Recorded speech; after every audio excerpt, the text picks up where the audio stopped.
بسم اللہ الرحمن الرحیم۔ آپ صلی اللہ علیہ وآلہ وسلم کے والد محترم حضرت عبداللہ بن عبد المطلب آپ کی وفات سے 6 ماہ قبل وفات پا چکے تھے، اور آپ صلی اللہ علیہ وآلہ وسلم کی پرورش آپ کے دادا جان حضرت عبد المطلب نے کی۔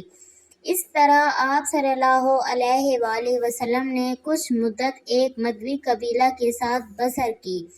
جیسا عرب کا رواج تھا، اس کا مقصد بچوں کو فصیح عربی سکھانا اور کھلی آب و ہوا میں صحت مند طریقے سے پرورش کرنا تھا۔ پیدائش کے بعد 4 روز تک والدہ نے بیٹے کو دودھ پلایا اور پھر 6 دن ابو لہب کی لونڈی صوبیہ نے دودھ پلایا۔ طائف اور دیگر صحت افزا مقامات سے دودھ پلانے والی مائیں بچے لینے آتی تھیں۔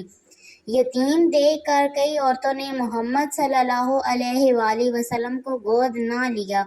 حضرت حلیمہ سعدیہ ہر اعتبار سے کمزور تھیں اور انہیں کوئی بچہ بھی نہیں ملا تھا، لہٰذا آپ نے گھر بغیر بچے کے جانے کے یتیم محمد صلی اللہ علیہ وآلہ وسلم کو گود لینا پسند کیا اور قافلے کے ساتھ روانہ ہو گئیں۔ حضرت حلیمہ سعدیہ نے سوچا میں بچے کو غسل کروا دوں۔ مشکیزے میں پانی بھرنے لگیں تو وہ گویا ستاروں سے بھر گیا۔ بڑی حیران ہوئیں جب غسل دیا، پھر مشکیزے سے ستارے نکل رہے تھے۔ پھر اس کے بعد حضرت حلیمہ سعدیہ کے خاوند حارث نے کہا کہ حلیمہ، بکریوں کے تھن دودھ سے بھر گئے ہیں۔ حلیمہ نے کہا میں بھی ایسا ہی محسوس کر رہی ہوں، بچے سیر ہو کر پئیں گے۔ چنانچہ ایسا ہی ہوا۔ قافلے اپنی منزل کی طرف روانہ ہو گئے تھے۔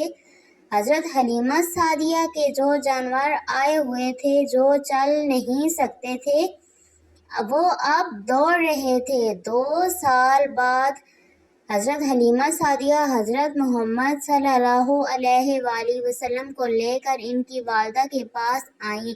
ان کی والدہ نے یہ کہہ کر انہیں واپس کر دیا کہ ابھی اپنے پاس ہی رکھیں، اچھی آب و ہوا میں صحت اور اچھی ہو جائے گی۔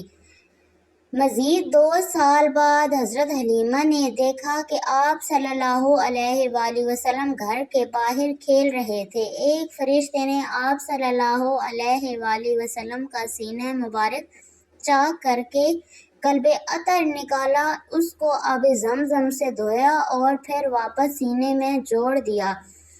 اس واقعے سے حضرت حلیمہ سعدیہ خوفزدہ ہو گئیں اور حضرت محمد صلی اللہ علیہ وآلہ وسلم کو والدہ کے پاس لے آئیں اور سارا واقعہ بھی سنا دیا۔